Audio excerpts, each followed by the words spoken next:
Hello friends, હું ભાવના મારી રસોઈની ચેનલમાં તમારું આજે ફરી એકવાર સ્વાગત છે। આજે હું તમારી સાથે હેલ્ધી ટેસ્ટી એવી બ્રેડ વગરની સેન્ડવિચની રેસીપી શેર કરીશ। તો ચાલો આપણે રેસીપીની શરૂઆત કરી લઈએ। આ પલાળેલી મગની મોગર છે, એટલે કે મગની દાળ ફોતરા વગરની જે આવે છે મોગર એ છે। હવે એને આપણે અડધો કલાક પહેલાંથી પલાળીને રાખેલી છે। હવે પાણી નિતારી એને ક્રશ કરી લઈએ। આપણી પેસ્ટ તૈયાર થઈ ગઈ છે। હવે એને એક મિક્સિંગ બાઉલમાં કાઢી લઈએ। હવે 1 કપ મગની મોગર છે અને 1 કપ સોજી ઉમેરી દઈએ। એમાં 1 કપ ખાટું દહીં છે એ ઉમેરી દઈશું। બેટરને હવે સરસ મિક્સ કરી લઈએ। આપણું બેટર સરસ મિક્સ થઈ ગયું છે। હવે એને ઢાંકીને 10 થી 15 મિનિટ રેસ્ટ આપીએ। ત્યાર સુધી આપણે જે પનીર છે એને ફ્રાય કરી લઈએ। ગેસ એકદમ ચાલુ કરી પેન આપણું સરસ ગરમ થઈ ગયું છે। હવે એમાં તેલ સ્પ્રેડ કરી દઈએ।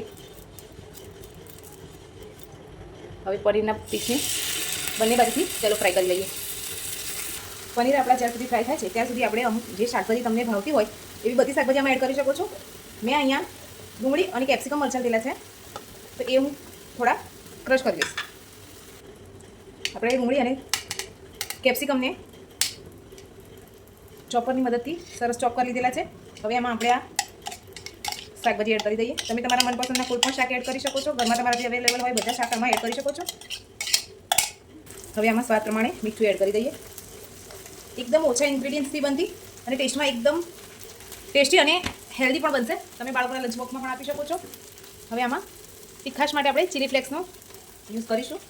તમે તમારા સ્વાદ પ્રમાણે તીખાશ ઉમેરી શકો। હવે બેટરને મિક્સ કરી લઈએ। આપણી પનીરની સ્લાઇસ પણ સરસ ફ્રાય થઈ ગઈ છે। હવે એને આપણે ઉતારી લઈએ।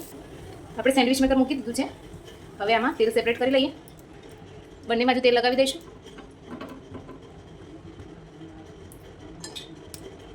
હવે બેટરને ઉમેરી દઈએ।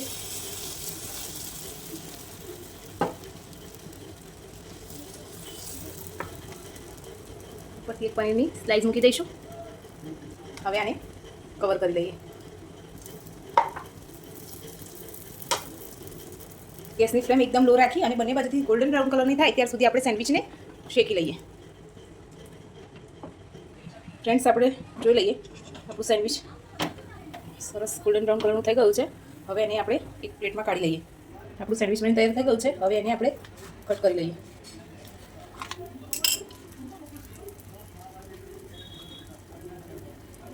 એકદમ ટેસ્ટી હેલ્ધી બ્રેડ વગરની સેન્ડવિચ બનીને તૈયાર છે। તમને મારી આ રેસીપી કેવી લાગી એ મને કમેન્ટ બોક્સમાં જરૂર જણાવજો। લાઇક, શેર અને સબસ્ક્રાઇબ કરજો। Thank you.